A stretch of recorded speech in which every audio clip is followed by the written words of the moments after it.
कानपुर में मंत्री राकेश सचान से जुड़ा बड़ा मामला। गिट्टी चोरी के 35 साल पुराने मामले में सुनवाई पूरी और सुनवाई के बाद ACMM 3 कोर्ट ने आदेश सुरक्षित किया। आदेश सुरक्षित होते ही कोर्ट से निकल भागे मंत्री राकेश सचान। आदेश सुनते ही कोर्ट से निकल गए और राकेश सचान के वकील पर गंभीर आरोप। जज से आदेश की कॉपी छीनकर भागने का आरोप। राकेश सचान पर गिट्टी चोरी का मुकदमा चल रहा था, तो सजा की आशंका में कोर्ट से भागे मंत्री राकेश सचान। बड़ी खबर, तो सजा की आशंका में कोर्ट से भागे मंत्री राकेश सचान। मंत्री और उनके वकील की हरकत से अफरा तफरी मच गई। तो जो उनके मंत्री ने किया और उनके वकील ने किया, जो हरकत की, उससे कहीं ना कहीं अफरा तफरी मच गई। तो यूपी सरकार में मंत्री और भोगनीपुर से MLA हैं सचान।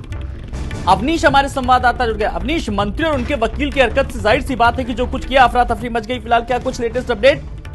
देखिए, इस पूरे मामले पर जो मंत्री राकेश सचान, उनका कहना है कि मुझे बुलाया गया लेकिन अभी वहां पे गिरा या बहस नहीं हुई थी, इसलिए सजा होने की बात नहीं। लेकिन जो जज हैं वो नाराजगी में कोर्ट छोड़कर चले गए। ACM 3 आलोक यादव, उनका ये कहना था कि सजा होल्ड कर दी गई है। उनसे कहा गया था आपको कोई तारीख नहीं मिलेगी, अब जितनी जगह बहस होनी थी पूरी हो चुकी है, क्योंकि मामला MP MLA कोर्ट से ट्रांसफर होकर के ACM 3 कानपुर में आया था। इसके बाद कुछ बाकी रह गया था, फिर सजा होनी बाकी थी। जैसे सजा की बात आई वैसे ही मंत्री जी ने अपने समर्थकों, बार एसोसिएशन के पदाधिकारियों के साथ मिलकर वहां पर थोड़ा हंगामा किया। इसके बाद नाराज होकर की जो जज थे आलोक यादव अपने चैम्बर चले गए और सजा होल्ड कर वहां कोर्ट छोड़कर चले गए। लेकिन जो जानकारी मिली, जो उनके वकील है अविनाश कटियार, मंत्री के वकील है, उन्होंने जो ऑर्डर होल्ड किया था उस ऑर्डर को न्यायालय से जो सीट होती है उससे फाड़ के गायब कर दिया। लेकिन फिर भी वो ऑर्डर कंप्यूटर में चढ़ गया था। और ये भी चर्चा है कि कई मंत्री भी जैसे जानकारी हुई है कि वो सजा होने वाली है और निश्चित आयोग गिरफ्तार कर लिए जाएंगे। और दोषी सुनते हुए वहां से गायब हो गए। जी बिल्कुल, दोषी सुनते ही वो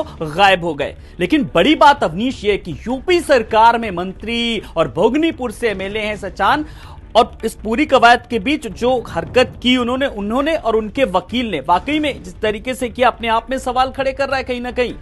देखिए आलोक, राकेश सचान कोई नए नेता नहीं है, परिपक्व है। 95-96 में जब रेलवे की ठेकेदारी करते उसमें एक गिट्टी चोरी हुई थी रेलवे की, उस मामले में FIR हुई थी और गिट्टी बरामदगी भी हुई थी। और इसके बाद कई बार के विधायक हैं, सांसद हैं, पहले समाजवादी पार्टी में विधायक सांसद रहे, फिर कांग्रेस में तो प्रियंका गांधी के निजी सलाहकार रहे, उसके बाद भारतीय जनता पार्टी माने के बाद मंत्री और विधायक बने। तो निश्चित रूप से बहुत परिपक्व नेता है। इसके बावजूद उनकी ये हरकत न्यायालय की अवमानना और न्यायालय के कामों में दखल देने वाली कहीं ना कहीं ये सोचने वाली बात होगी कि नेता के संविधान से ऊपर हो गए हैं, तो न्यायालय को भी कुछ नहीं समझ रहे हैं।